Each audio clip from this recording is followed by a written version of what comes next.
सदियों पुरानी बात है, पांचाल नामक नगर में राजा द्रुपद का राज हुआ करता था। राजा द्रुपद की एक बेटी थी जिसका नाम द्रौपदी था।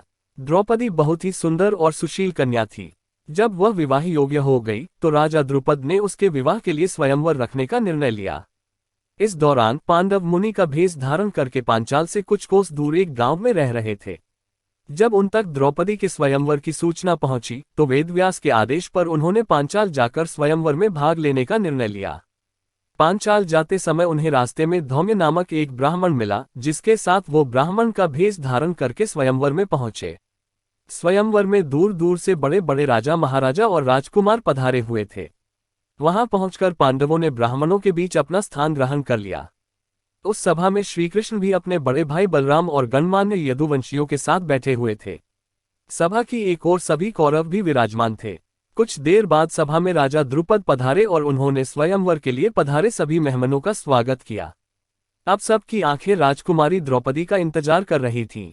सब यही सोच रहे थे कि राजकुमारी उन्हीं को अपना पति चुनेगी।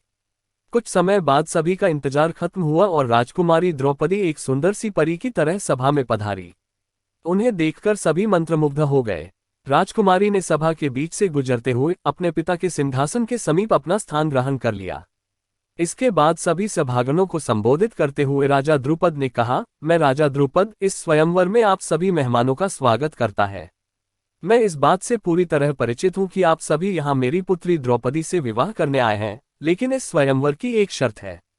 आप सभी को सभा के बीचों बीच एक स्तंभ पर गोल घूमती हुई नकली मछली लटकती दिख रही होगी। उस मछली के ठीक नीचे धरती पर एक तेल का पात्र रखा है, जिसमें उस मछली का प्रतिबिंब दिख रहा है।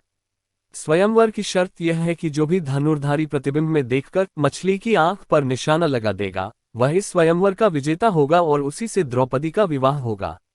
राजा द्रुपद की यह बात सुनकर सभी राजा बारी बारी आकर मछली पर निशाना साधने का प्रयास करने लगे, लेकिन कोई सफल नहीं हो पाया।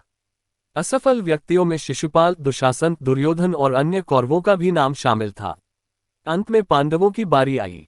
उनकी ओर से अर्जुन ने मछली की आंख पर निशाना लगाने के लिए धनुष उठाया और एक ही बार में तीर निशाने पर लगा दिया। ये देखकर सब आश्चर्यचकित हो गए कि एक ब्राह्मण ने इतना सटीक निशाना लगा दिया।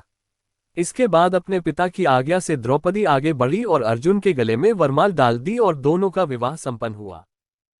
अगर यह वीडियो आपको अच्छा लगा तो हमारे चैनल को लाइक करें और सब्सक्राइब करना ना भूलें।